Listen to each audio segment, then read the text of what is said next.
Bom, bom dia a todos e todas. Não sei se estão me vendo. Eu vou primeiro fazer uma audiodescrição. Eu sou uma mulher branca de cabelos castanhos curtos, estou usando óculos e brincos. Vou começar a nossa apresentação. Esse evento ele é resultado de uma parceria entre o projeto de extensão da Unirio Acervos Pessoais em Foco e o projeto de pesquisa da Casa de Oswaldo Cruz, da Fiocruz, Diálogos no Arquivo, Acervos Pessoais como Fontes para a Produção de Saber. O projeto ele realizará encontros com museólogos, arquivistas, historiadores e demais profissionais de instituições públicas ou privadas responsáveis pela salvaguarda, pesquisa e difusão de acervos pessoais, a fim de trocar ideias sobre a relevância destes conjuntos documentais para o patrimônio cultural e a memória individual, coletiva e social. Eu sou Cecília de Oliveira Eubank, professora da Unirio. Estarei realizando a mediação desse evento em conjunto com a pesquisadora da Casa de Oswaldo Cruz, Tayane Vicente Vanderberg. Sejam bem-vindos e bem-vindas ao primeiro encontro desses projetos, cujo tema é Gestão de Acervos Pessoais, um Panorama. A gravação do evento vai ser disponibilizada posteriormente no canal do YouTube do projeto Acervos Pessoais em Foco. Quem estiver nos acompanhando pelo chat pode contribuir com perguntas para as convidadas, que serão respondidas após o término das falas. Cabe destacar que as instituições não podem ser vinculadas às opiniões das falas das palestrantes. Assim, daremos início com a fala da Maria Oliveira. Maria Oliveira é mestre em Bens Culturais e Projetos Sociais, especialista em Gestão de Informação e Inteligência Competitiva, arquivista graduada pela Unirio. Atualmente é chefe do arquivo da Academia Brasileira de Letras. Como consultora, atuou em projetos de organização de arquivos pessoais de artistas. É membro do grupo de estudos Preservia da rede Dríade e BICT. Muito obrigada por aceitar o convite. Maria, a fala é sua. Olá, bom dia a todos e a todas. Eu também vou iniciar, então, com a minha audiodescrição, né? Eu sou uma mulher parda, de olhos castanhos escuros, cabelo cacheado acima dos ombros e uso óculos na cor preta. Então, gostaria também, agradecendo o convite da Tayane e da Cecília, fiquei muito feliz e também de estar aqui presente com Dani e Mariana, né? Daniela, que a gente já trabalhou em projetos há mais de 10 anos, né? Os arquivos pessoais que encantam e sempre juntam, né? Agregam muitas pessoas. E estou bem feliz de estar participando desse evento. A Tayane, que já foi. A Cecília também, né? Que trabalhou no mesmo projeto que a gente, como estagiária. E a Tayane também, que já foi estagiária aqui do Arquivo da BL, já trabalhou comigo em outros projetos. E estou bem feliz e agradeço a oportunidade de poder compartilhar um pouquinho dessa conversa com vocês, né? Então, quando as meninas me chamaram para fazer essa palestra, né, Gestão de Acervos Pessoais, um Panorama, a gente tem, com esse tema, a gente tem bastante pontos para serem falados, para serem discutidos. Os arquivos pessoais cada vez mais são utilizados para filmes, documentários, biografias. Então, é um acervo que traz muita informação e por isso eu resolvi falar, né, a minha fala, eu vou falar um pouquinho da gestão dos arquivos pessoais institucionalizados, né?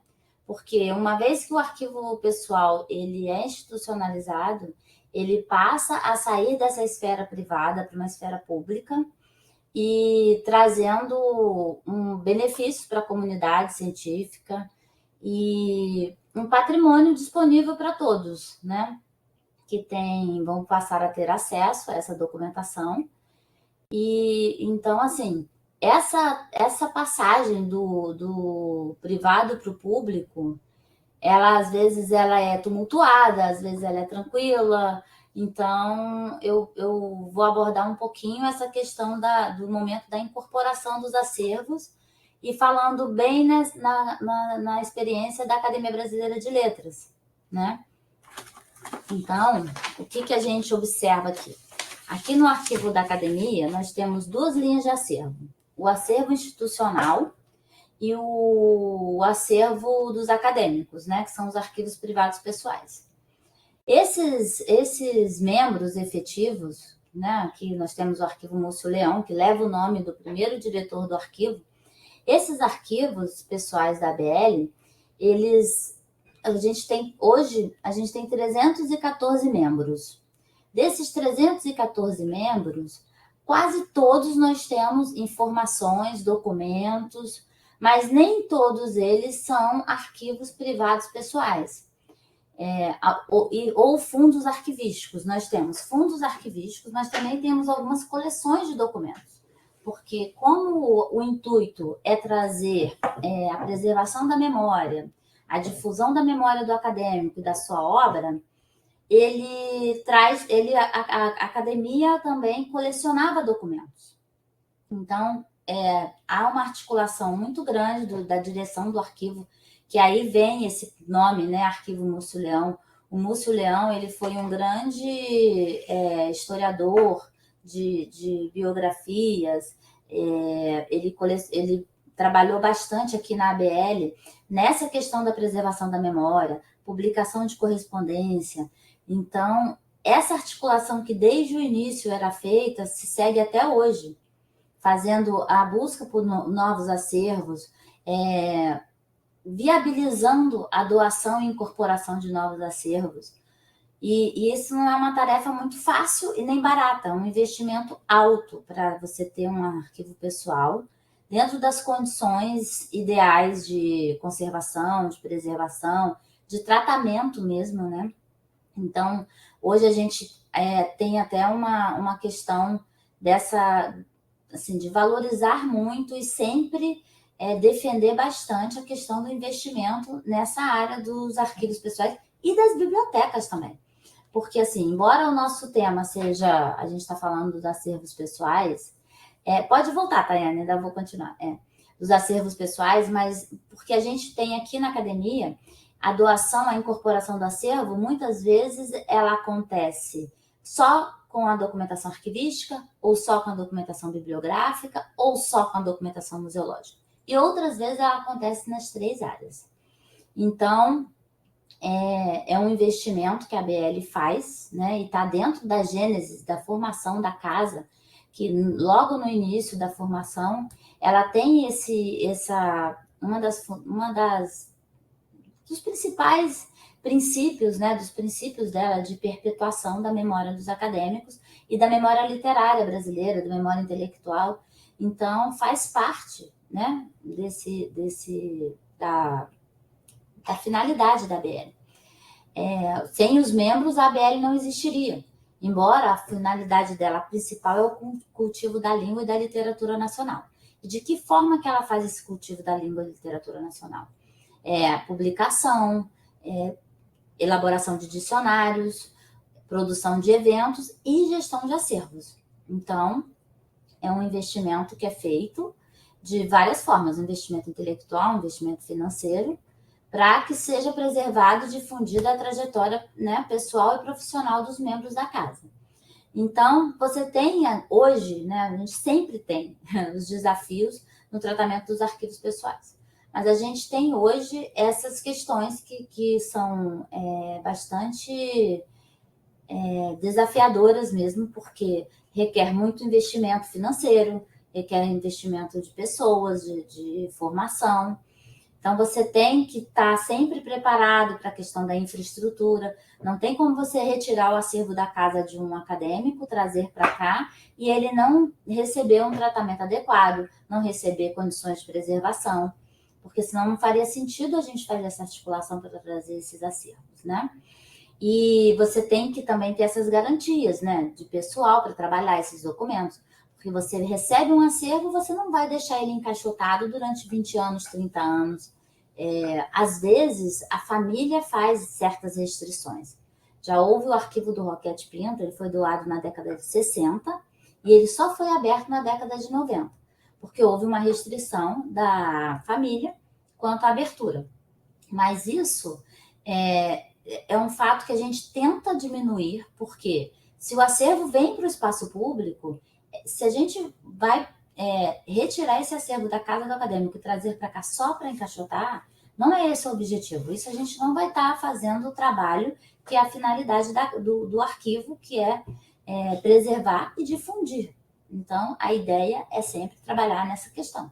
E isso é um trabalho árduo, né, de articulação, de políticas, definições de políticas, e conversar com outras instituições para sempre estar se aperfeiçoando nessa área.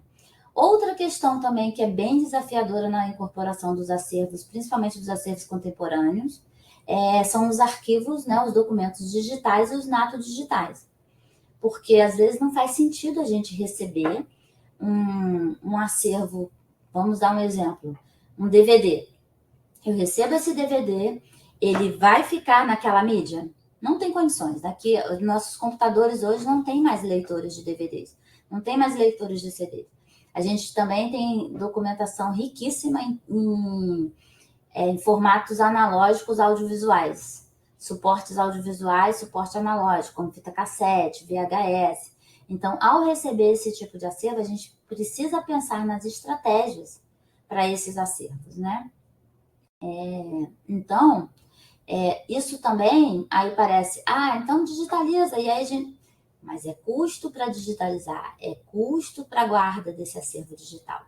Então, são esses desafios que a gente enfrenta, que tem muitos estudos, por isso eu faço parte desse grupo o Preservia, né, que é um grupo de preservação digital e inteligência artificial, porque hoje nós temos os desafios. E a gente vai guardar isso aonde? Num servidor interno, num data center, e numa nuvem certificada. E aí, para você poder organizar, e aí você tem hoje ferramentas que são super avançadas na identificação dos documentos.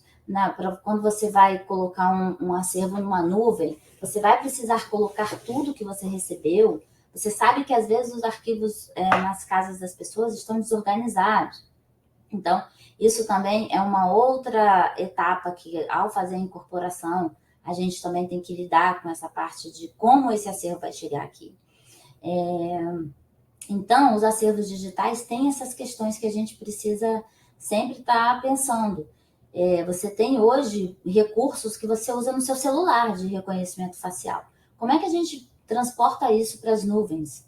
Como é que a gente transporta isso para os nossos servidores, para as nossas bases de dados? As bases de dados, realmente, elas ainda continuam sendo eficientes? Ou a gente vai ter que partir para um outro tipo de automação arquivística usando inteligência artificial? E aí eu tenho trabalhado bastante com essa questão nesse grupo de estudo que eu estou participando sobre isso, né? E então, falando dessa questão da incorporação, as doações que nós recebemos em vida. O que acontece? Nós temos como norma receber os documentos de acadêmicos, né, de fundos já fechados. Porém, depois da pandemia, todos nós passamos assim, será que vamos entrar para as estatísticas, né? Então, a gente imagina que uma pessoa que tem uma trajetória, que tem um legado, que pretende deixar isso para futuras gerações, como fica a cabeça dessa pessoa?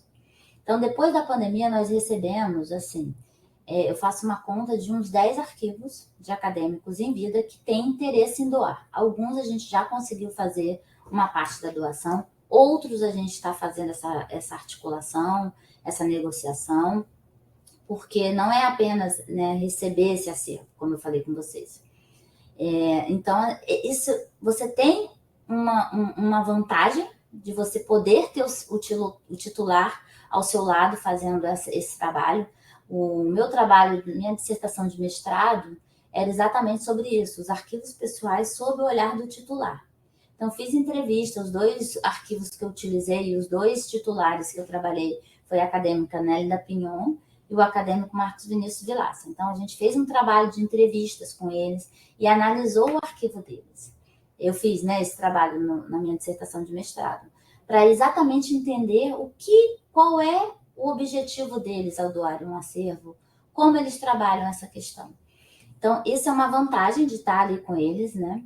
Às vezes eu fico olhando trabalhos que a gente faz quando não há mais o titular em vida, e você pensa assim, a gente fica criando coisas na cabeça dentro da organização, dentro do conhecimento da biografia, dentro do conhecimento da documentação. Às vezes a gente consegue perceber algumas nuances ali, algumas intenções, na organicidade do acervo, mas você falar com o titular é diferente.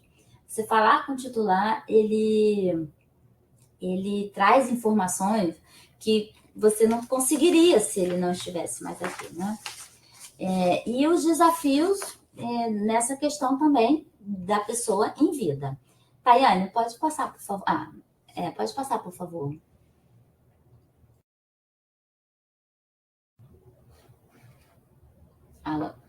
Tá, eu vou continuar falando, né? Porque eu tenho é só um direcionamento à próxima página. Então, assim, a questão das vantagens, né? E da doação em vida. A gente faz um levantamento preliminar para atender esse tipo de demanda, porque quando o acadêmico, ele, no caso aqui da BL, né, ele está em vida, ele entrega o acervo, mas ele também pretende utilizar. Então, ele pode nos procurar para atender alguma pesquisa, para fazer alguma homenagem para algum amigo no dia do aniversário. Então, nós não podemos apenas receber esse acervo, como eu falei anteriormente, encaixotado. A gente precisa fazer um levantamento preliminar que dê conta da localização do documento, né? Então, isso é feito, e aí, por isso é importante na doação, tanto do arquivo do acadêmico, que é feito diretamente por ele, ou dos familiares, da visita técnica, né? A gente faz uma visita técnica, onde é feito todo o levantamento do que tem no acervo, das condições, porque para esse acervo vir para a BL, como é que vai ser essa troca de ambiente? Isso tudo é feito um estudo para ver como ele vai ficar arquivado aqui. E a questão também do apoio que nós damos na logística, no transporte. Então, a gente, sempre que possível, nós definimos como vai ser essa transferência para o arquivo, e aí a gente delega para algumas pessoas, um grupo vai para a casa do acadêmico, faz um trabalho com ele, com a família, de analisar o que tem, o que pode vir para casa. E nesse trabalho é muito importante essa atuação, essa troca que a gente faz.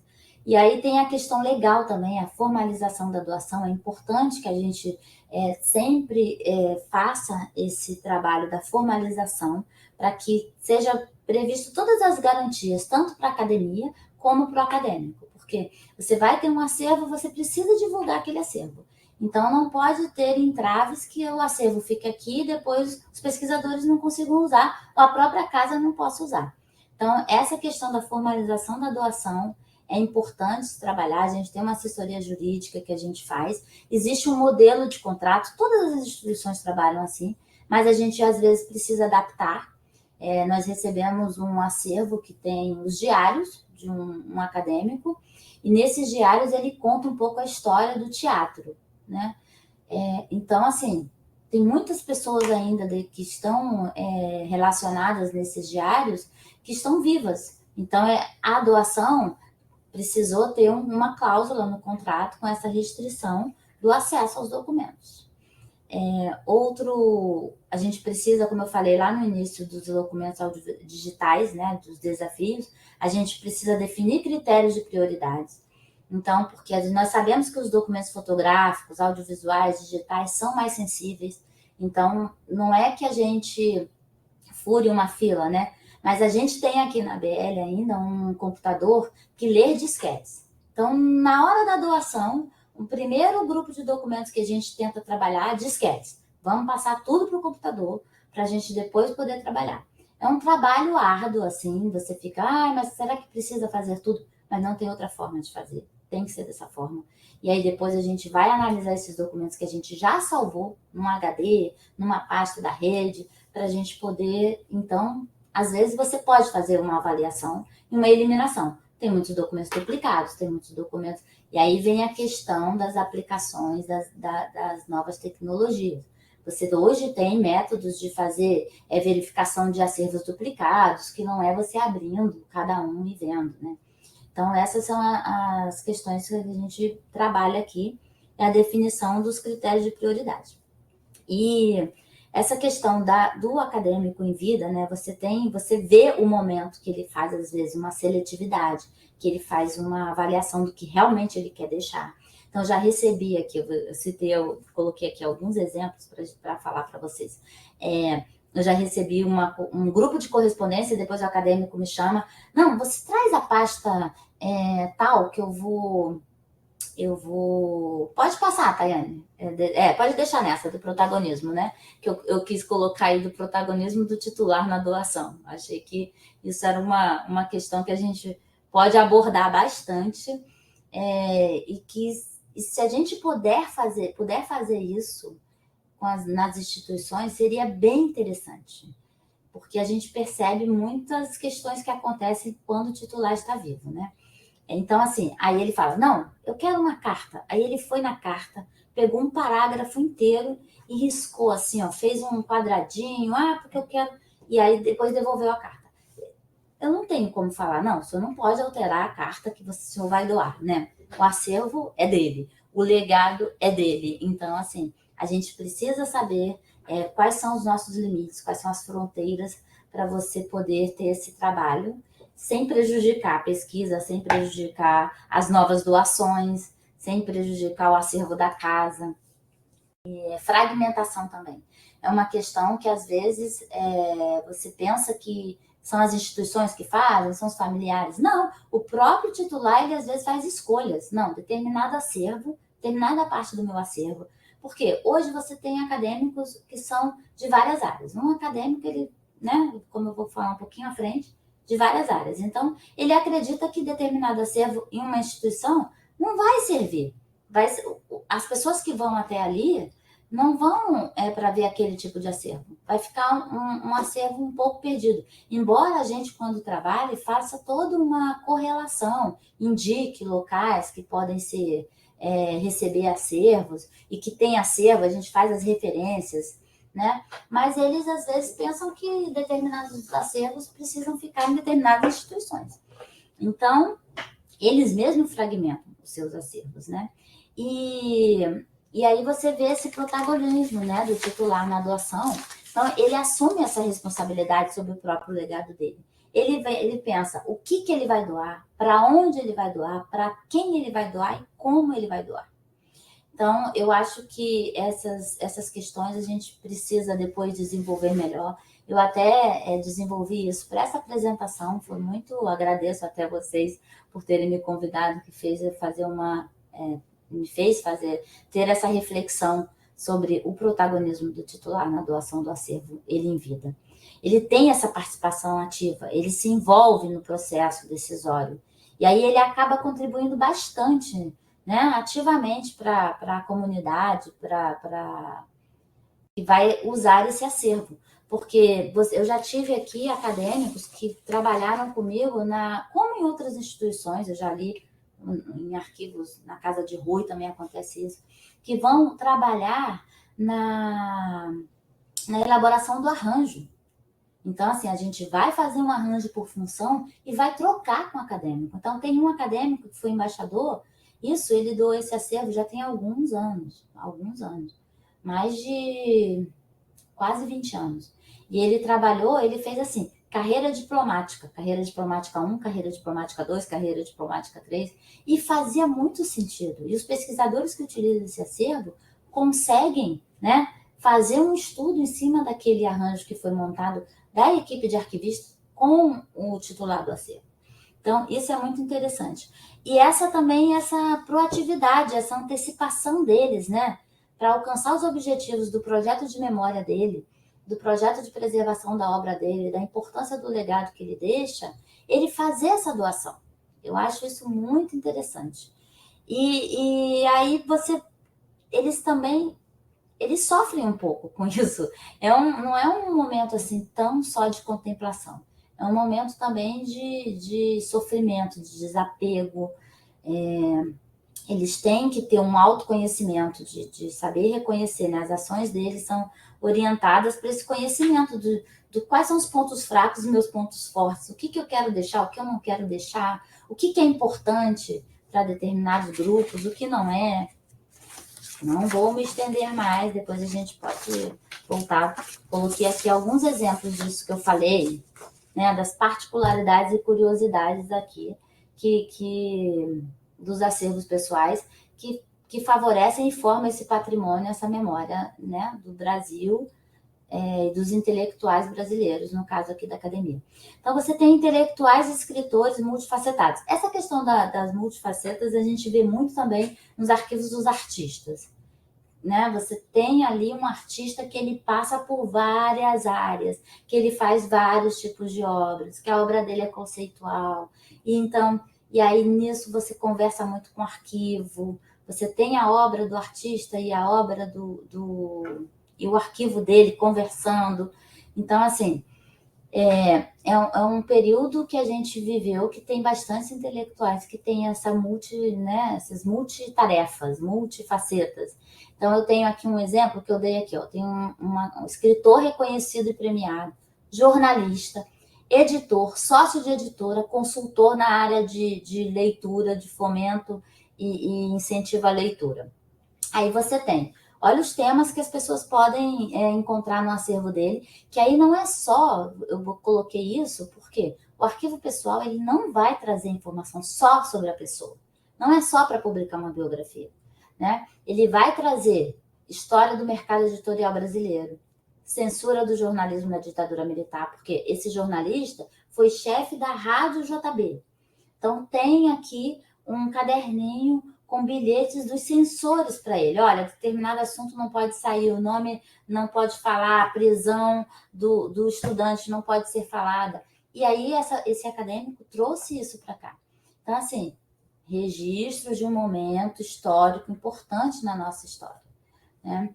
Aí você tem o outro, que é médico, antropólogo, precursor da rádio do cinema educativo, cientista, e ainda teve um cargo público importante como diretor de várias instituições. Nós temos aqui vários casos, diretor do Museu Nacional, diretor do Museu Histórico Nacional, diretor da Biblioteca Nacional.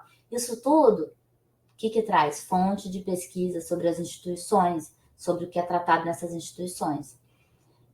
Você tem um outro que foi advogado, secretário da presidência do Brasil no período, na década de 80, foi secretário do José Sarney, foi ministro da Cultura, ainda era uma secretaria, né, da Cultura. Então, você aí já tem um leque.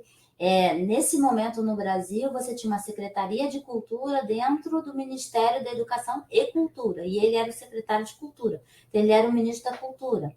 E aí ele trabalhava, você tem aí o acervo, já recebi pesquisa nesse acervo, não é para saber sobre a pessoa, é para saber sobre esse tipo de tema, né? Você vai a história da proteção do patrimônio material e material brasileiro, porque nasceu nesse momento, e o cotidiano da vida de um presidente da República.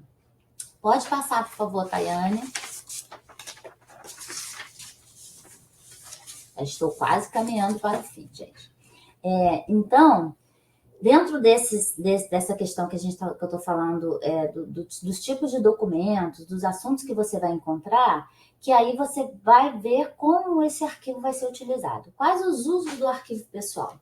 Então, assim, você tem os usos, né? Que foi quando se iniciou o grande boom de valorização dos arquivos pessoais, que são as biografias na década de 80, década de 90, mas você tem os filmes, exposições, né? Entre outros tipos de documentos. Hoje você vê muito criação de sites, portais, blogs, porque ainda acontece esse tipo de ação. Você tem o perfil do Instagram, que hoje é muito... né? O grande espelho, mas você tem sites que ainda são super importantes, pesquisados. Você tem nos arquivos pessoais, Você, além das informações sobre as pessoas, você tem a pesquisa sobre movimentos sociais, movimentos literários, científicos, o desenvolvimento do país, né, do Brasil, no caso, com marcos históricos, como eu falei, invenções tecnológicas, a invenção do rádio, da rádio no Brasil, do cinema educativo, que é o caso do Arquivo Roquete Pinto, que muitas pessoas procuram, questões mesmo de educação, né, de teoria da educação, metodologia da educação, evolução da educação no país, padrões técnicos metodológicos de várias áreas, dependendo, né, você vai ali verificar metodologias de trabalho, padrões, e tudo isso, as relações internacionais, interinstitucionais que acontecem. Você recebe pesquisador que às vezes vem para pesquisar um arquivo, mas ele quer saber o intercâmbio cultural entre Brasil, Cuba e Estados Unidos. E aí, na rede de sociabilidade do acadêmico, ele vai encontrar essas informações. Então, assim, às vezes até falo, vida privada e cotidiana é a menor incidência no arquivo pessoal. Quando a gente analisa o perfil do nosso pesquisador, você encontra uma variedade muito grande de temas e assuntos que eles buscam, né? Então, eu deixo aqui o convite para vocês. A gente tem um arquivo dos acadêmicos da Academia Brasileira de Letras que é aberto à consulta, mediante agendamento. E eu sinto que o Brasil, o Rio de Janeiro, quando eu analiso o perfil, como eu estou falando aqui dos usos do arquivo pessoal, quando eu analiso o perfil do nosso usuário, eu fico tentando identificar o que acontece. Mas a gente, às vezes, em alguns anos, a gente tem um número maior de pesquisadores estrangeiros ou brasileiros que moram fora do país do que estudantes brasileiros. E isso é uma coisa que, assim, me atormenta. Eu gostaria muito de fazer um trabalho, eu deixo aqui um convite também, gostaria muito de fazer um trabalho em cima disso. Como promover mais pesquisas de estudantes brasileiros nos nossos acervos. Porque eu sinto que cada vez mais as pessoas não estão frequentando as bibliotecas, não estão frequentando os arquivos. Embora eu saiba que a gente tem, né, aqui mesmo na ABL, daqueles 314 membros que eu falei, nós temos já 73 arquivos totalmente disponíveis, digitalizados, onde as pessoas acessam via internet. Mas a gente não vê essas pesquisas, a gente busca e a gente não encontra, né, um grande volume de pesquisa dos estudantes brasileiros. Acho que os professores nas universidades precisam incentivar mais a pesquisa arquivística, a pesquisa em arquivos, a pesquisa em bibliotecas. E eu deixo meu contato aí para vocês, pode passar, Tayane. E está aberto aqui para consulta e vocês estão convidados a virem conhecer o arquivo da ABL quando quiserem, tá? Muito obrigada. Era isso. Estou à disposição caso alguém tenha alguma pergunta. Obrigada.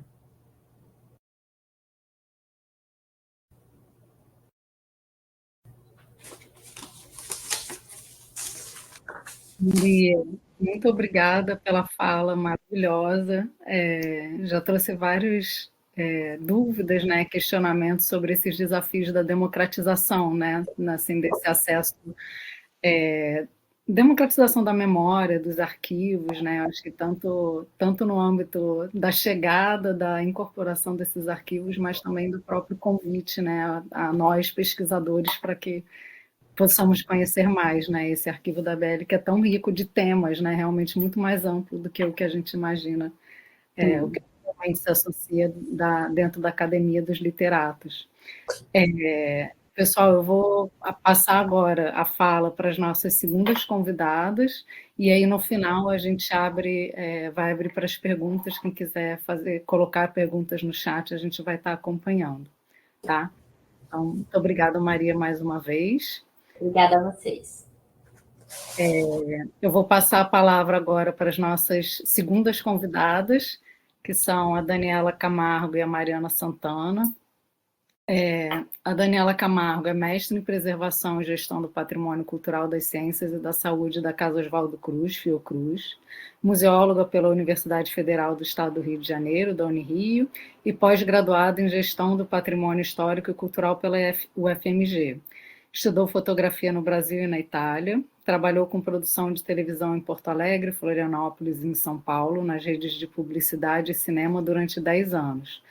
É especialista em conservação fotográfica, integrou a equipe de colaboradores do Centro de Conservação e Preservação Fotográfica da Funarte, no Rio de Janeiro, durante 9 anos, tendo atuado como fotógrafa conservadora.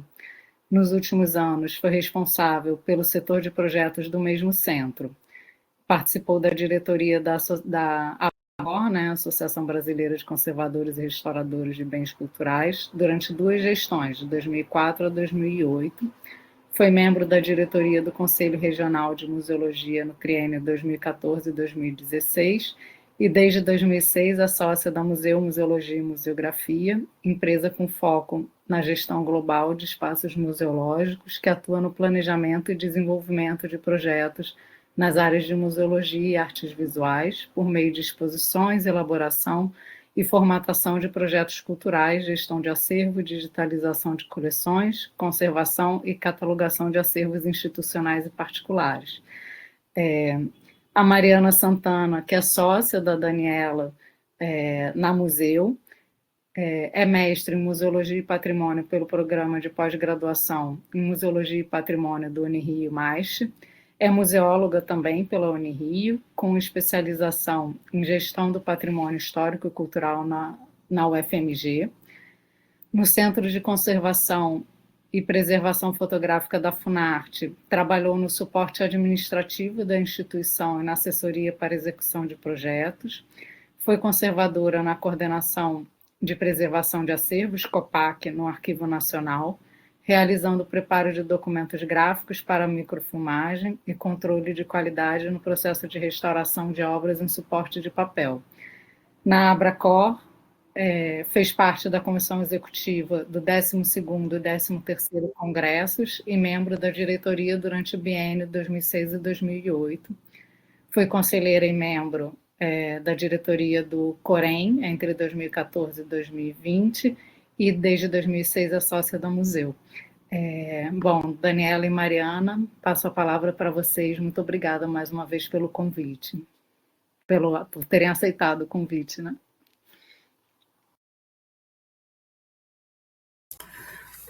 Obrigada, Cecília.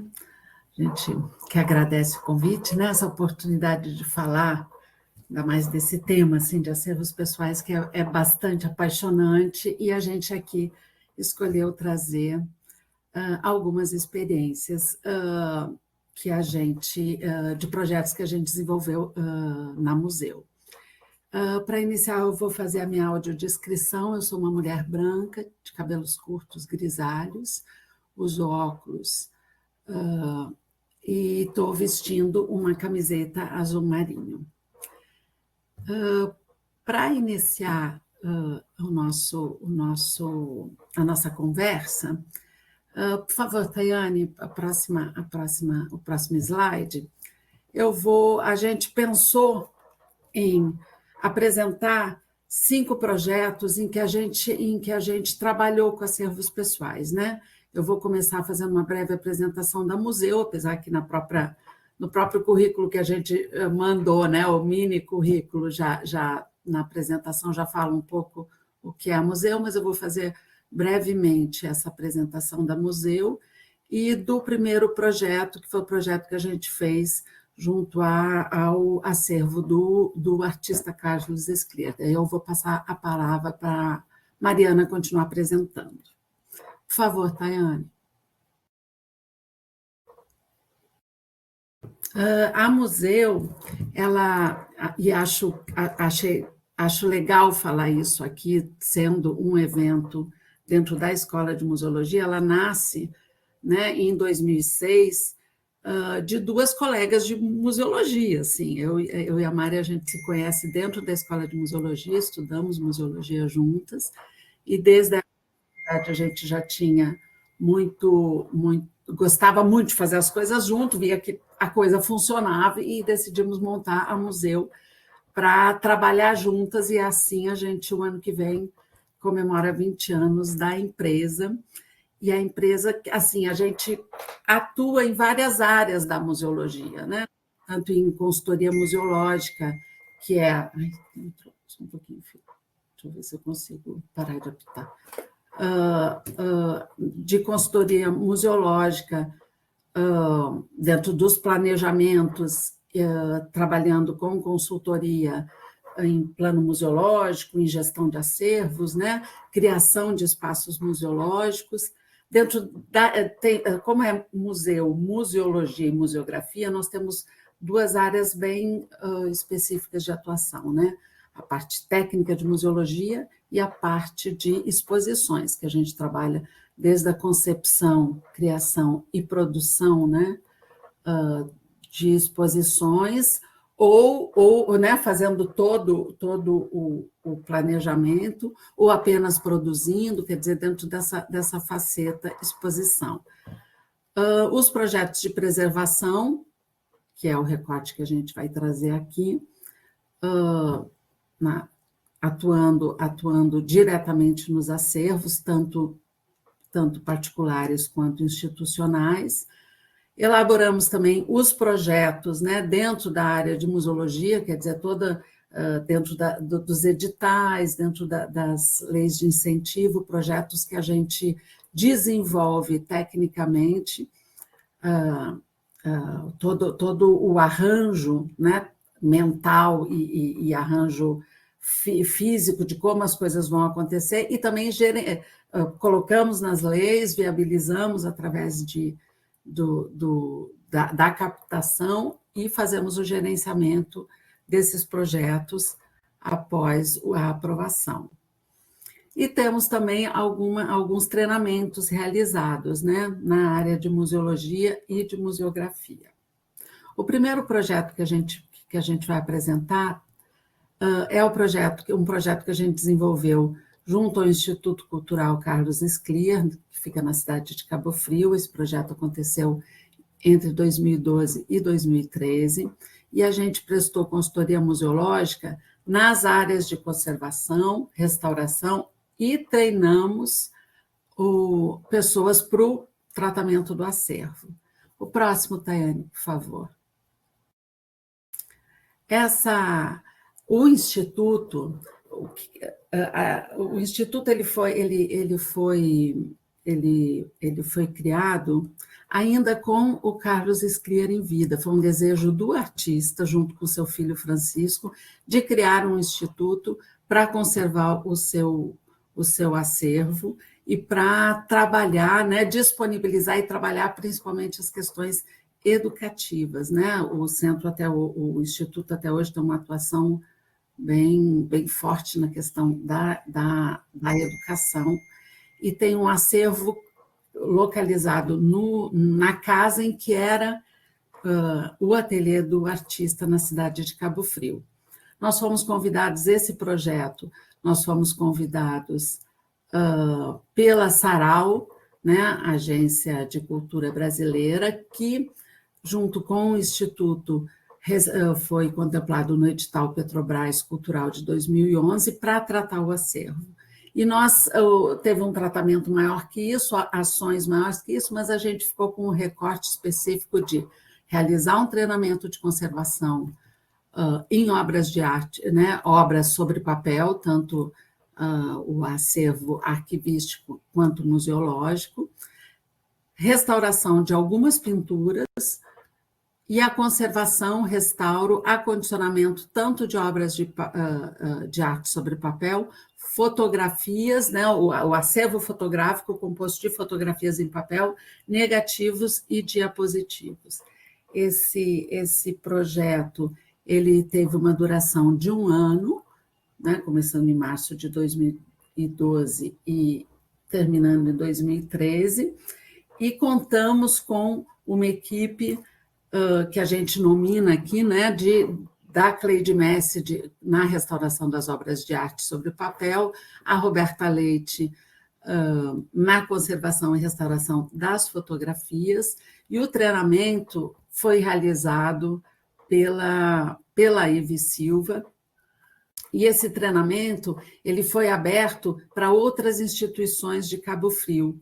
Então, a gente se utilizou do próprio acervo que ia ser tratado para que outras pessoas, além da própria instituição, pudessem receber esse treinamento como uma forma de contrapartida também, né?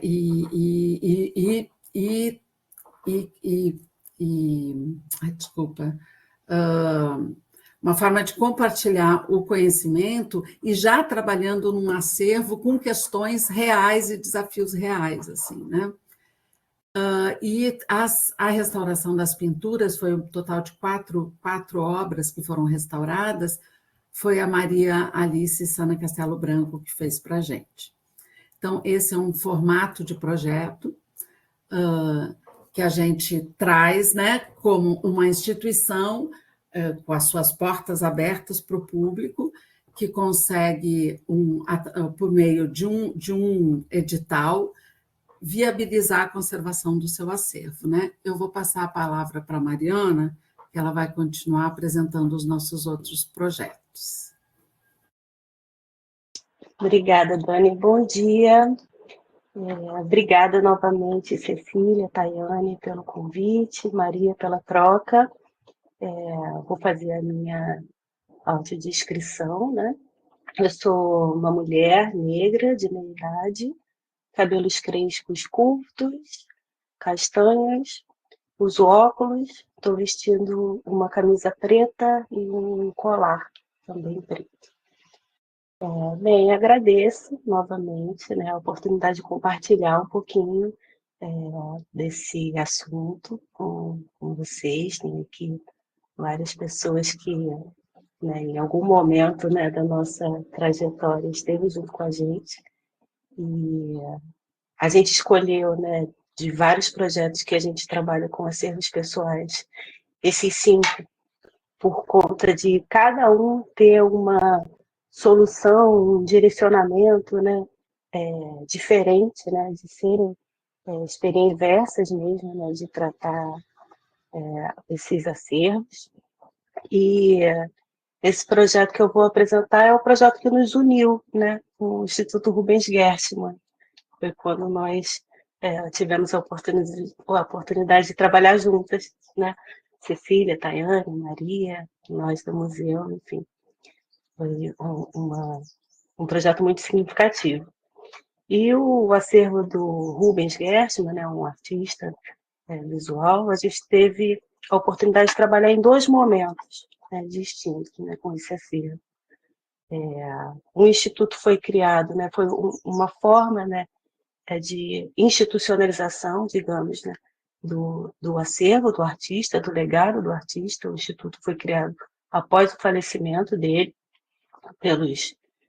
organizado pelos herdeiros, né, liderado pela Clara, para dar conta, né, desse legado, dar conta de entender o que que o artista deixou, né, como legado não só para a família, mas para a arte brasileira como um todo. Então, nesse primeiro projeto, em 2012, 2013, nós fizemos a coordenação museológica, né, das atividades relacionadas ao acervo artístico, né? A Maria se encarregou da parte arquivística, teve uma outra equipe trabalhando em pesquisa, e eu e Dani, né, através da museu, nos responsabilizamos ali por coordenar as atividades com relação ao acervo de obras de arte, propriamente dita, né? Pode passar, Tayane, por favor.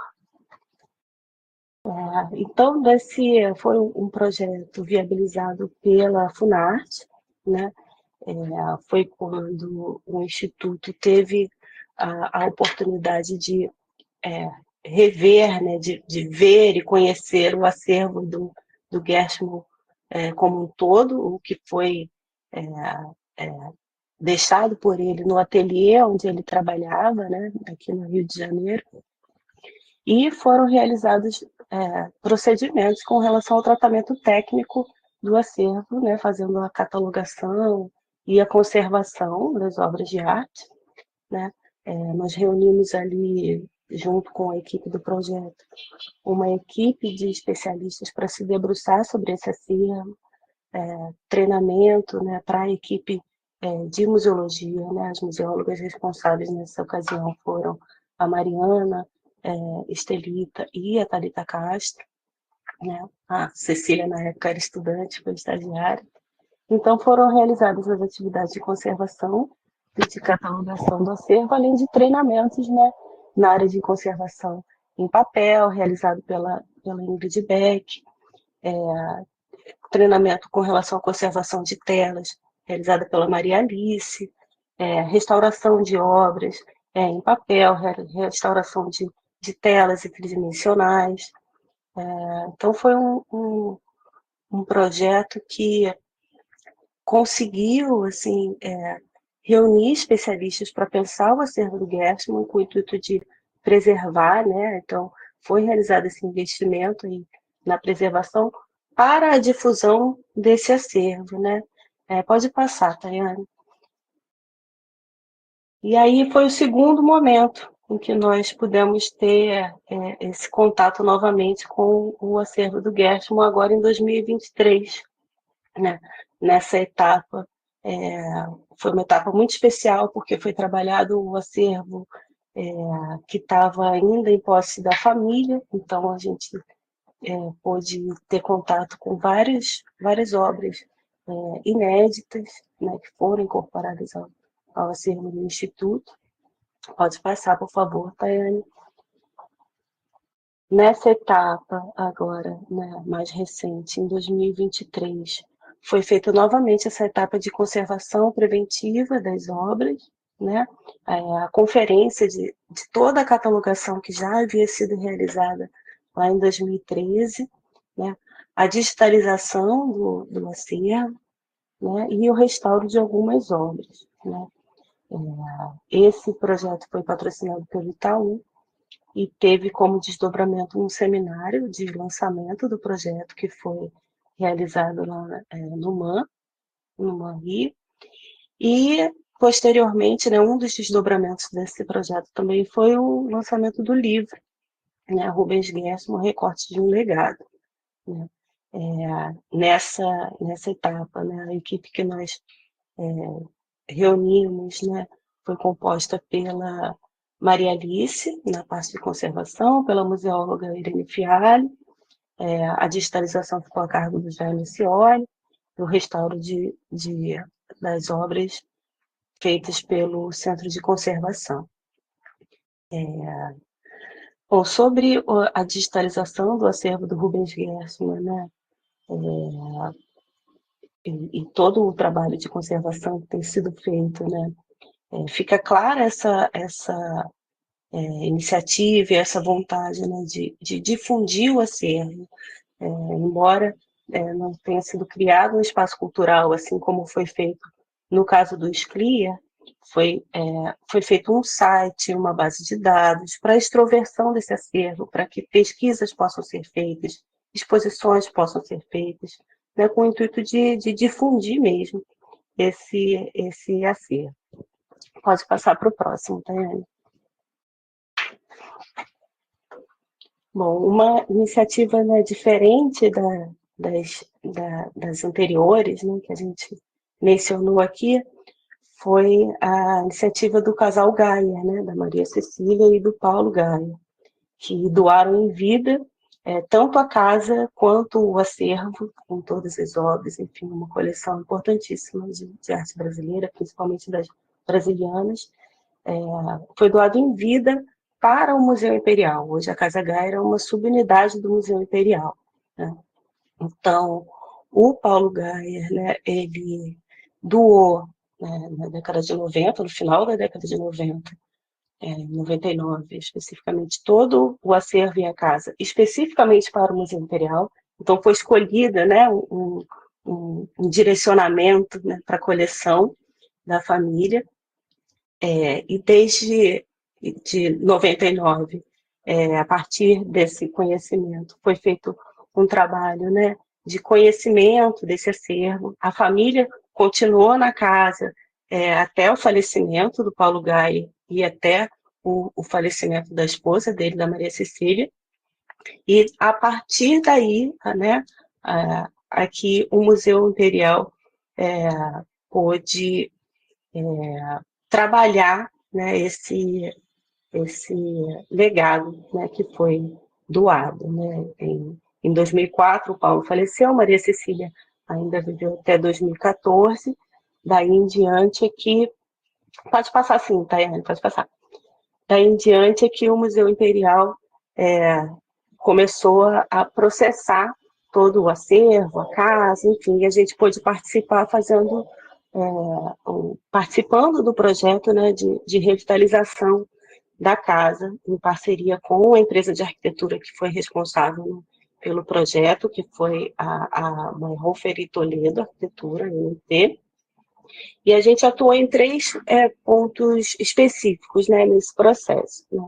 Uma na revisão do projeto museológico existente, né, para a utilização da casa, né, nessa parte mais de planejamento mesmo, né, de qual seria o conceito da instituição, né, dessa subunidade do Museu Imperial, qual seria o partido museológico a ser adotado, né, as ações de preservação, difusão, conservação.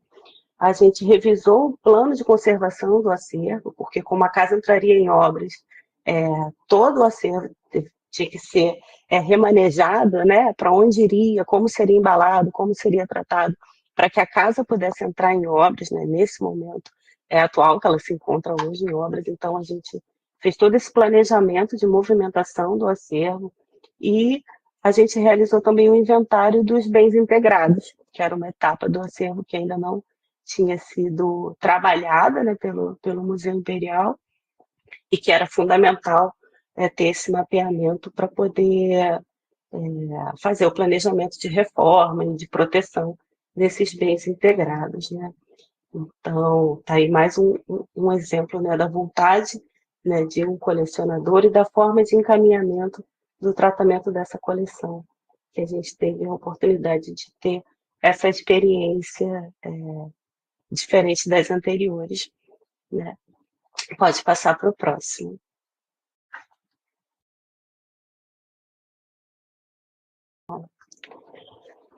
Um outro exemplo, né, que a gente traz aqui é com relação ao acervo do artista Chico Sainz, né, músico, diferente dos acervos anteriores que a gente trouxe aqui, que são acervos artísticos, né, de artes visuais, né. Nesse caso, guarda mais semelhança com os acervos que a Maria apresentou na fala dela, né, que é uma coleção de um músico, né? Então tem ali todos os documentos pessoais dele, fotografias, as roupas, os discos, enfim.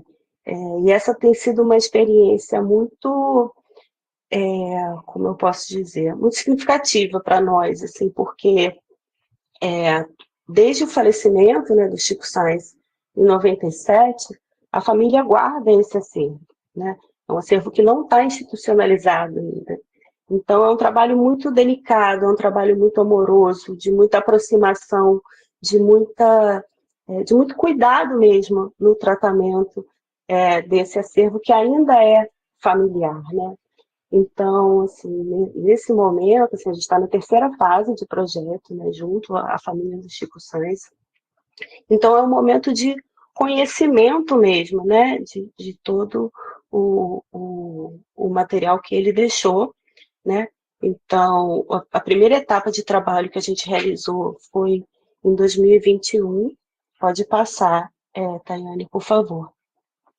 Nesse primeiro trabalho, em 2021, a gente trabalhou o que a gente chamou de, a família trouxe para a gente como os escritos, né, do Chico, que são os cadernos, as cadernetas, as agendas, as anotações pessoais.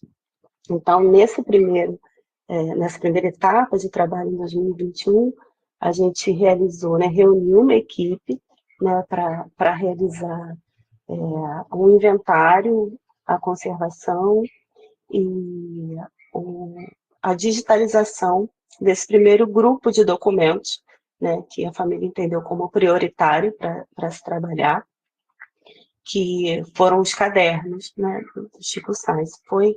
Foi um projeto viabilizado pela Funcultura, pelo Edital Funcultura da Prefeitura de Pernambuco, de Recife, em Pernambuco, E a equipe teve como integrantes a Martina Benassi, que é arquivista, a conservação foi feita pela museóloga Roberta Leite, e a digitalização pelo arquivista e fotógrafo Mauro Domingos, né? Esse processo culminou num site, né? Então, parte desses cadernos estão disponíveis para consulta no site, Acervo Chico Sainz, né? E aí nós passamos para a próxima etapa de trabalho com o acervo dele, que é o próximo slide. Esse trabalho foi realizado em 2026. Ao contrário do anterior, que os cadernos vieram para o Rio para a gente trabalhar aqui e devolvê-los para a família, esse segundo trabalho em 2023 foi realizado em Recife, né, em Pernambuco. Então, nós fizemos nessa segunda etapa, junto com uma equipe local, com a nossa coordenação à distância, um inventário de todo o acervo, né? Naquele primeiro momento foi feito um recorte, nesse segundo momento, pode passar o próximo slide, nós fizemos uma varredura de todo o acervo que estava em posse da família, né? Até para traçar as próximas estratégias, os próximos passos. Bom, preciso entender o que se tem. E aí, nesse momento, foi um mergulho, né, no acervo como um todo, né? Foi feito um inventário, né, um arrolamento. O que não se pôde inventariar item a item foi quantificado, ao menos, para a gente conseguir trabalhar as próximas etapas, sabendo, né, o que se tem de acervo. Então, nessa segunda etapa, também foi um patrocínio, né, da Prefeitura de Recife, no Fundo de Incentivo à Cultura. Então, foram realizadas as etapas de inventário, conservação e digitalização, né, de parte do acervo, o inventário, né, da parte de acervo de documentos textuais, de indumentária e de acervo bibliográfico, um arrolamento do acervo iconográfico, sonoro e audiovisual, e a conservação e digitalização, né, dos objetos, né, instrumentos musicais, objetos pessoais, e da indumentária, né, muitas roupas utilizadas em shows, né, então, né, tem essa parte também muito visual, né, do artista Chico Sainz, que inovou no Mangue Beat, que inovou, né, na forma de apresentação, né, de certa forma trouxe uma estética, né, para aquele momento, né, em que até hoje a gente vê desdobramentos, né, visuais e estéticos, né, que foram influenciados pela estética dele, e uma parte dos documentos textuais também, né. A museóloga que ficou responsável por esse trabalho em Recife foi a Débora Siqueira. Ela trouxe para a equipe estagiárias que foram fundamentais, a Caroline, a Elisa e a Lívia. O fotógrafo que digitalizou essa parte do acervo foi o Fred Jordão, que conheceu o Chico, trabalhou com o Chico, já era fotógrafo nas turnês, então ele tinha uma proximidade, né, muito grande, né, com o artista, com o acervo, então teve uma carga emocional também, assim, muito forte nesse sentido, assim, foi muito significativo. E a gente teve a parceria assim, da Bianca também, que desenhou e cortou, costurou todo o acondicionamento, né, além de produzir com a gente, a Bianca Braga, né. O projeto como um todo, né, foi coordenado todas as etapas, claro, do projeto Chico Sainz pela Gorete França, né, que é a irmã do Chico Sainz, e se tornou nossa parceira aí nesse projeto, né, que é ela que vem liderando todos esses processos aí com o acervo do Chico e trabalhando, né, na difusão e na preservação desse acervo. E agora a gente está numa terceira etapa também com o acervo do Chico Sainz. Pode passar o slide, Tayane. Nessa etapa que a gente está trabalhando agora são as fotografias, né? A partir daquele levantamento que a gente fez ali em 2023, a gente pôde quantificar quantas fotos o acervo tem. Então, agora a gente está fazendo a higienização, o acondicionamento e a digitalização desse recorte de acervo fotográfico, o resultado desse processo vai ficar disponível em um catálogo digital. Então, né, vai ser produzido aí um e-book para poder divulgar as fotografias do acervo. Pode passar o slide. E a equipe que a gente reuniu nesse momento, né, para fazer essa etapa de catalogação. A etapa de identificação das imagens foi feita pela Nauara Morales. A Dani está liderando a etapa de conservação, né, junto com a nossa assistente, que é a Maria Rosa. A digitalização vai ser realizada pelo Mauro Domingues e a pesquisa novamente foi feita com a Bianca Alencar, que foi a mesma que fez os acondicionamentos na fase anterior, e ela também contribuiu, né, na seleção, no levantamento, na identificação inicial de todas as imagens, junto com a Gorete, para trazer essa etapa está sendo feita no Rio, né, mas com o patrocínio novamente da Fulcultura, que é um edital de Pernambuco. Então, assim, mais uma experiência, né, diferente das anteriores, né, sobre o direcionamento dessa coleção, né, desse acervo, está sendo tratado, identificado, digitalizado, para que possa gerar novos desdobramentos, publicações, sites, enfim, né, e que no futuro vai ser ainda a partir, né, do conhecimento dessa coleção, vai ser definido qual vai ser o destino, né, do acervo propriamente dito, né, depois que tiver tudo digitalizado, né, a família vai ter condições de definir se vai partir para a criação de uma instituição, de uma fundação, ou se o acervo vai ser doado, enfim, esse conhecimento, esse tratamento técnico prévio, né, permite que essa decisão seja tomada com mais clareza. E aí, por último, eu estou falando bastante, até me ajudem aí se eu estiver passando do tempo. Por último, uma experiência que a gente teve com o acervo do Roberto Marinho, né? É uma opção, né, de encaminhamento aí da coleção muito semelhante, né, com a que foi feita pelo artista Carlos Sclier e foi feito pelo colecionador, né, Gaia, mas o Roberto Marinho, ele, diferente das anteriores, né, que são diferente do Sclier, que era um artista, e diferente do Gaia, né, que doou para uma instituição já existente, né, para o Museu Imperial, o Roberto Marinho foi um colecionador e ele, a casa em que ele morava e a casa que ele mantinha essa coleção se tornou um instituto, né? Antes mesmo, né, do falecimento dele, enquanto ele detinha a coleção em vida, já tinha profissionais dedicados ao tratamento da coleção, então, na identificação, na catalogação, então ele já tinha esse pensamento, né, da coleção dele como uma coleção museológica, já tinha essa preocupação, né, de inventariar e catalogar o acervo dele, e após o falecimento dele em 2003, essa coleção passou a fazer parte, né, do Instituto, né, Casa Roberto Marinho. Os herdeiros tomaram essa decisão, né, era vontade do próprio colecionador, e em 2014 a casa em que ele morava foi reformada e abriu ao público como um espaço cultural. Pode passar o próximo slide.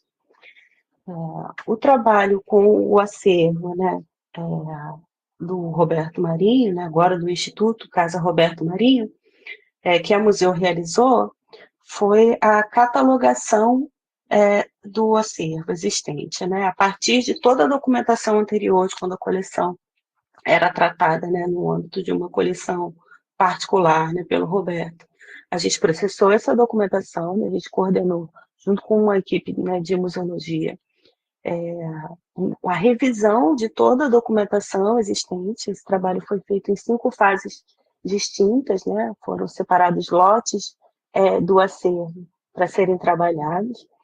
Então, a gente coordenou, junto com as museólogas Barba Carvalhosa, Roberta Cabral, Fernanda Santos, Nicole Castilho e Leiane Azevedo, ao longo dessas 5 fases, a catalogação do acervo. Hoje, o acervo pode ser acessado nas exposições da casa, né? Todo o trabalho de catalogação que a gente fez foi usada a base de dados, né, do Sistemas do Futuro, a Enarte. Então, todo esse trabalho, por enquanto, está sendo utilizado em âmbito interno, né? Também foi uma estratégia para que o Instituto tivesse um controle, né, da documentação museológica da coleção Roberto Marinho, né? No futuro, essa base de dados é possível que ela passe a ser acessada externamente, né? Mas hoje o objetivo principal, né, desse trabalho foi que o Instituto tivesse esse controle do gerenciamento da documentação museológica.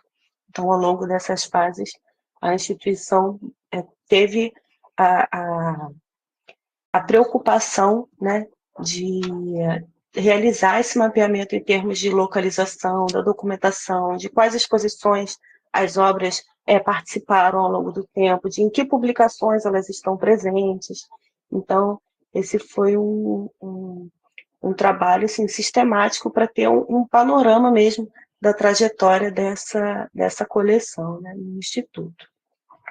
E esses foram os exemplos que a gente selecionou aqui de experiências, né, de acervos pessoais, assim, que a gente pôde participar. Ficam aqui os nossos contatos e agradeço mais uma vez. Estamos à disposição aí para perguntas e trocas. Obrigada.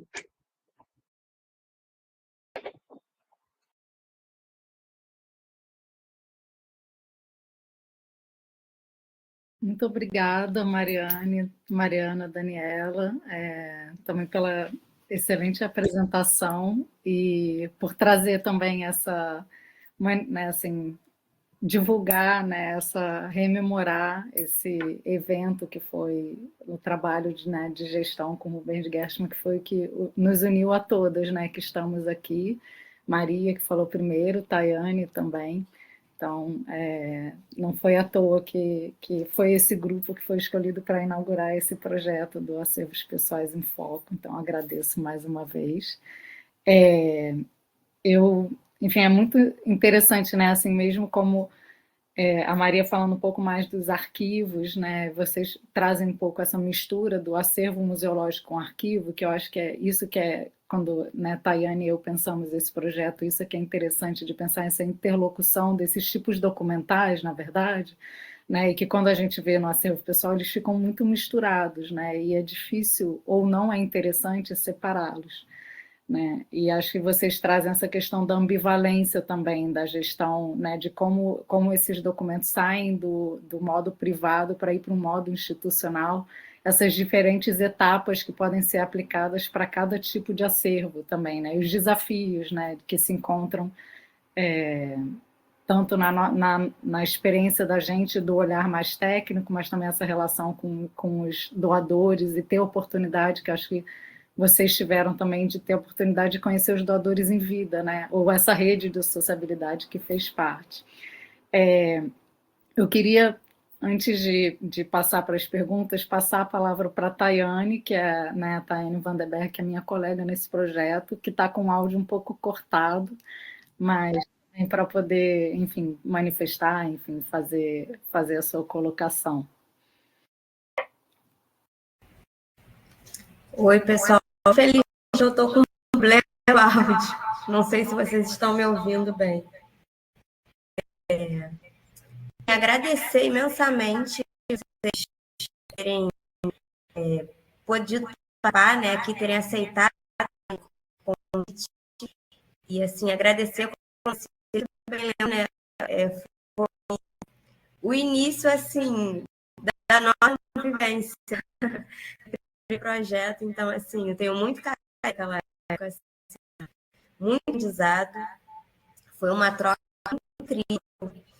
Entrei como arquivista, a Cecília, estagiária da e as trocas entre as equipes do arquivo e do museu eram sempre muito constantes. Então, assim, é um marco na minha carreira profissional e um grande aprendizado. Eu só tenho a agradecer a vocês por tudo, por aquela época, por aquela oportunidade.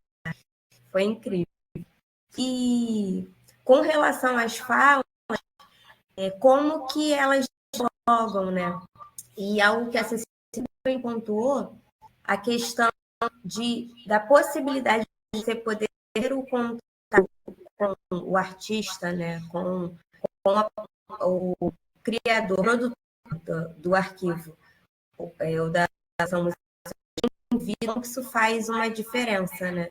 Porque você consegue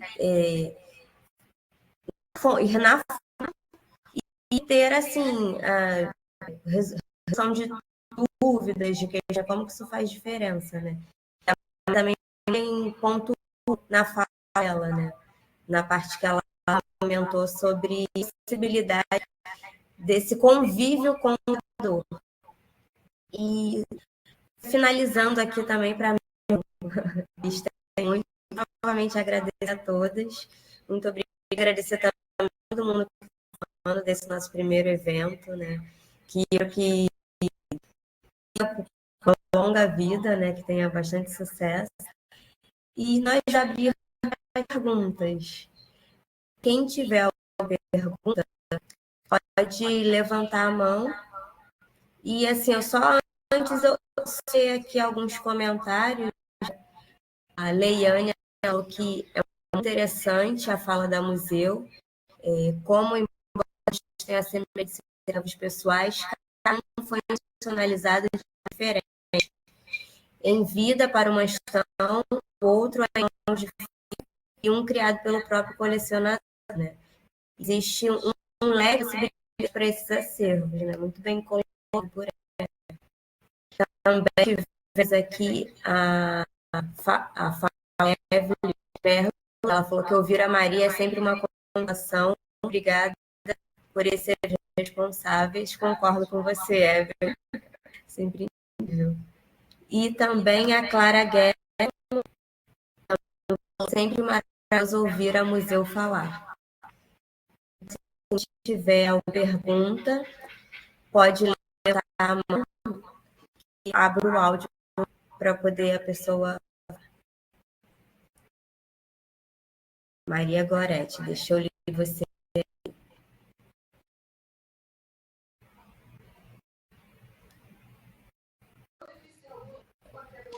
Oi, posso falar? Pode. Pronto. Na verdade, não é uma pergunta, é um elogio. É muito gratificante trabalhar com os dois profissionais, com Daniela e Mariana. Assim, como a Museu dá muita segurança para a gente, pelo profissionalismo, competência, pelo afeto, de estar junto em etapas. Isso dá para a gente, para a equipe, né? Quando a gente precisou trabalhar em Recife, a gente consegue costurar soluções juntas.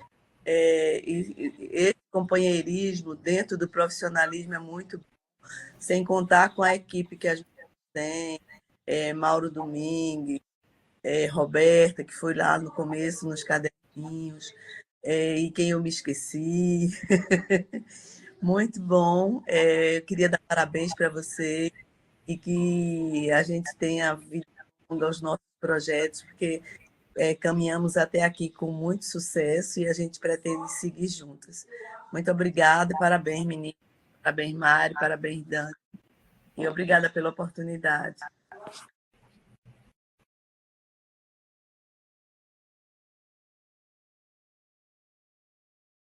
Mais alguém? Pode falar, porque meu áudio está falhando muito. Na verdade, quero agradecer a Maria Gorete e aos demais que estão escutando. E também, eu acho que como a gente ainda não tem nenhuma pergunta, eu ia só abrir para as convidadas, para Maria, Daniela e Mariana, se quiserem fazer algum comentário também. Eu acho que, né, as apresentações de vocês trocam em vários pontos que são comuns. E é isso.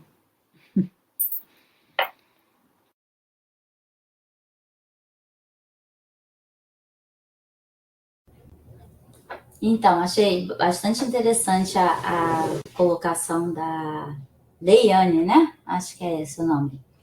Que falou sobre as formas de institucionalização dos acervos. Isso é como acontece, e a dificuldade que, às vezes, as famílias têm em manter, né, esses arquivos para consulta.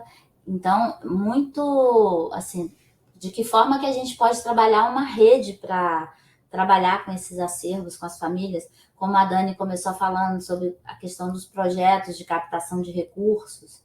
Então, eu não sei de que forma a gente poderia pensar numa estratégia para esse tipo de acervos. Tem acervos riquíssimos que ficam com as famílias, e as famílias às vezes não conseguem tratar. Recentemente eu ouvi falar do acervo do Grande Otelo, né, que estava com um filho, eu acho que o filho dele faleceu recentemente. Então, assim, tem uns acervos que são riquíssimos, que a gente vai acabar perdendo, né, de alguma forma, porque a família não consegue, às vezes, manter, e tem, assim, até mesmo não só montar uma estratégia de tratamento, mas de articulação para doações, né? Tentar identificar instituições que possam receber esses acervos. A gente que trabalha com isso, talvez tenha uma visão, assim, melhor disso, para tentar se ajudar nesse sentido. A Dani levantou a mão, né? Interessante a estratégia que a própria família, e aproveitando que a Gorete está nos escutando, a estratégia que a família do Chico montou e que está funcionando. Quer dizer, quando você tem um acervo, né, quando você tem um legado, pensar em fragmentar em pequenos projetos a partir de prioridades. Quer dizer, por que está se conseguindo viabilizar esses projetos com o Chico Science? Os orçamentos, né, os editais, eles são pequenos, né, elas estão conseguindo, ano após ano, contemplar recortes do acervo, mas trabalhando e viabilizando. E se você pensar para uma futura doação ou para todas as dificuldades que as instituições já têm em receber acervos não tratados, no momento que você tem um acervo seu já com um tratamento feito, as tuas possibilidades de doação, porque as instituições também já estão, né, muitas no seu limite de pessoal, de espaço, de orçamento. Quer dizer, receber um acervo, uma coleção pessoal já tratada ou com algum tipo de tratamento, isso já, aos olhos de um possível acolhimento desse acervo, isso já vale muito, porque a gente sabe da dificuldade das instituições em receber, muitas vezes, e isso dentro do arquivo você conhece muito bem, e a gente já, em vários trabalhos, pegou, são caixas e caixas de material que você não sabe nem o que tem dentro, quer dizer, né? Então, não precisar partir do zero já é uma boa estratégia. Assim, eu acho que esse exemplo da coleção do trabalho que a Gorete está fazendo com o legado de Chico Science é um belíssimo exemplo, sabe? De uma das possibilidades. Exatamente. E uma coisa que eu queria complementar, assim, dentro do que a Maria colocou e o que a Dani colocou, é que tem um outro exemplo que a gente pensou em abordar aqui e acabando a gente não selecionou para apresentar, que é o acervo do Augusto Boal, né? Que também foi trabalhado pela família em fases consecutivas, né, de possibilidade de tratamento do acervo. Em algumas ocasiões, né, que a gente participou, às vezes o edital, né, em duas ocasiões, né, o patrocínio não era propriamente para a preservação do acervo, porque isso também é escasso, né? São poucos editais que a gente consegue contemplar tratamento de acervo, né? É muita concorrência para pouco recurso. Então, foram viabilizadas, as ações de preservação do acervo foram viabilizadas por meio de projetos de exposição. Então, assim, foi feito o projeto de exposição do acervo e como mote para subsidiar a exposição, né, o conteúdo da exposição, o acervo foi tratado, né? E isso aconteceu em algumas fases. E depois do tratamento do acervo, parte conseguiu ser doada, né? Hoje está em comodato com o Museu Lazar Segal. Então, assim, é mais uma estratégia, né, de como conduzir esses acervos, essas coleções. E outra coisa que você colocou, Maria, é que se você tem a oportunidade de trabalhar com os detentores do acervo em vida, né? A gente tem muito pouca essa oportunidade. Em geral, os trabalhos que chegam para a gente são realmente de herdeiros, de legado, de instituição, né? Os artistas que a gente trabalha em vida geralmente são para exposição. Então, são artistas que estão produzindo ainda e não estão nem pensando, né, no que fazer com a sua coleção, né? Estão mais preocupados em produzir e vender, é outra perspectiva. Mas é admirável o trabalho que a ABL faz, né, na recepção desses acervos, dessas coleções. Que é muito semelhante ao que o MIS faz também, né, de receber essas doações de coleções de acervos pessoais, né? Isso, tentar encontrar essas estratégias, essas brechas para conseguir fazer com que esses legados se perpetuem, né? Porque além dos acervos artísticos, né, tem os acervos desses intelectuais, né, que são fundamentais para o pensamento brasileiro e que é importante que isso se preserve e se dissemine, né? A gente não está falando assim só de coleções de pessoas e de acervos, a gente está falando da memória, né, da cultura brasileira, né, para além das particularidades, né, das famílias, dos herdeiros, dos legados, a gente está falando da memória de uma cultura nacional, assim, e muito abrangente. Então, é muito importante que a gente consiga, de alguma forma, a partir do nosso conhecimento, a partir do nosso trabalho, colaborar para isso. Exatamente. E assim, você falando essa questão, né, de toda uma cultura nacional e essa questão de trabalhar com o próprio produtor, e um outro trabalho que eu estou concluindo, né, de organização de arquivo pessoal de artista. A artista, ela é radicada no Brasil e nos Estados Unidos, a Joseli Carvalho, e o acervo dela, o Smithsonian, recebeu a doação da parte do acervo que estava em Nova York. E aí, quando ela fez a doação, ela falou, nossa, tem bastante coisa ainda no Brasil, mas eu quero organizar antes, porque eu quero saber exatamente o que vai dessa vez, eu quero selecionar mais, porque ela está ainda em vida, então tem coisas que ela ainda está trabalhando. E aí a gente está fazendo agora a organização desse trabalho, desse acervo, que ela vai concluir a doação. E também ela tem uma cópia disso, né? Porque ela ainda está em atividade, está produzindo, acabou de fazer uma exposição no Brasil. Então, assim, é muito legal quando tem essa proatividade deles, assim, de em vida fazer isso. E essa importância, imagina, uma instituição dos Estados Unidos super importante na área científica, o interesse que eles têm no acervo de uma artista brasileira.